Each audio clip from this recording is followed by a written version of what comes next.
30,000 টকা আছে তেওঁৰ হাতত অৰ্পণ কৰিলোঁ। তেওঁ দলপতিৰ হাতত অৰ্পণ কৰিব।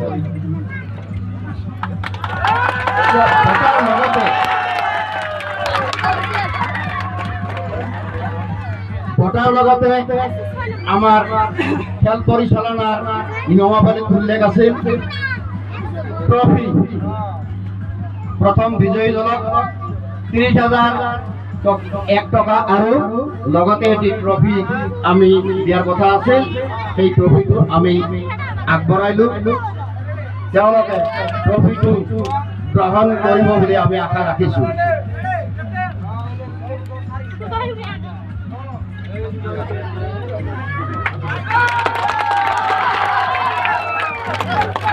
এতিয়া আমাৰ বিজয়ী দলৰ প্ৰথম পুৰস্কাৰ আমি ইতিমধ্যে দলপতিৰ হাতত অৰ্পণ কৰিলোঁ। এতিয়া আমাৰ দ্বিতীয় পুৰস্কাৰ, আজিৰ খেলত দ্বিতীয় স্থান লাভ কৰা দলৰ দলপতি আমাৰ পৰিচালনা সমিতিৰ তৰফৰ পৰা বঁটা গ্ৰহণ কৰিবলৈ আমি ইয়াৰে আহ্বান জনাইছোঁ। আশা ৰাখিছোঁ তেখেতে আমাৰ হাতৰ পৰা বঁটা গ্ৰহণ কৰিব।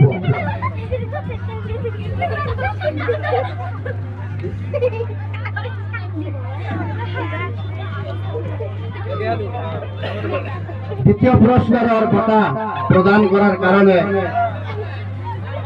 সুতাৰপাড়াৰ নিবাসী প্ৰাক্তন নবাগত শিমলিতলা গাঁও পঞ্চায়তৰ সভানেত্ৰী জয়ফুল ৰেখা ডাঙৰীয়ানীক মই বঁটা বিতৰণ কৰাৰ কাৰণে আহ্বান জনাইছোঁ।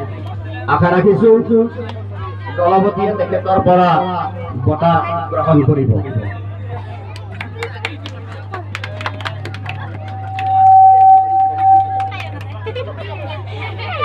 এইখিনিতে দ্বিতীয় পুৰস্কাৰ প্ৰাপ্ত দলক আমি এটি ট্ৰফি প্ৰদান কৰিম। সেই ট্ৰফিটো আমাৰ কানকাটা গাঁৱৰে এজন যুৱক, এই যুৱকজনৰ নাম হ'ল গোলাপতি শেখ, তেখেতক ট্ৰফিটো প্ৰদান কৰাৰ কাৰণে মই আহ্বান জনাইছোঁ।